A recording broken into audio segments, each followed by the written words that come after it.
রহমানির রহিম।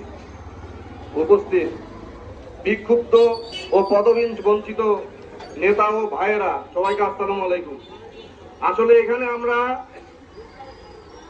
খুব দুঃখের সাথে এক হয়েছি, যারা বিগত দিনে ছাত্রদলকে একত্রিত করে একসঙ্গে রাজপথে আন্দোলন সংগ্রামে সবাই একসাথে চলেছি, আজ তার বড় একটি অংশ পদবঞ্চিত বা মূল্যায়নহীন।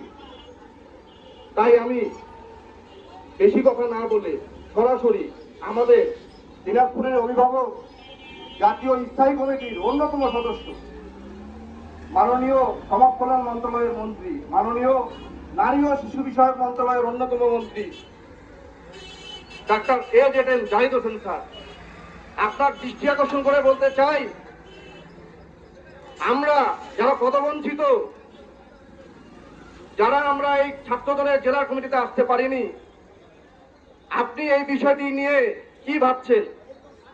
আমরা যারা রাজপথে নেমেছি, যারা আন্দোলন সংগ্রামে ছিলাম বা এখনো আছি, দিনাজপুরে বিএনপি সংগ্রামের সাথে যারা ওতপ্রোতভাবে জড়িত, আজকে আমাদের রাজনৈতিক খুন হয়েছে, আমরা রাজনৈতিকভাবে খুন হয়েছি, তাই আমরা রাজপথে নেমেছি। এটার দায়ভার কে নিবে?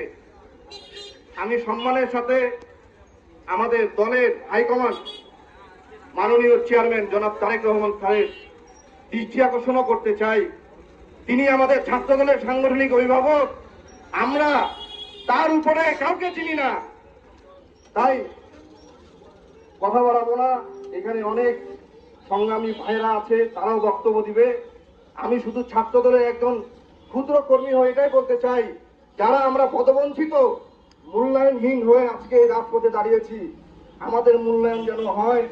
এই কমিটি বাতিল করে আপনারা একটি তদন্ত কমিটি করে, সমন্বয়ের টিম করে আপনারা নতুন করে বিবেচনায় আনবেন এই ছাত্রদলের কমিটিকে, যেন আমরা দিনাজপুরের আগামীতে ছাত্র রাজনীতিকে আরো সুসংগঠিত করতে পারি এবং গতিশীল করতে পারি।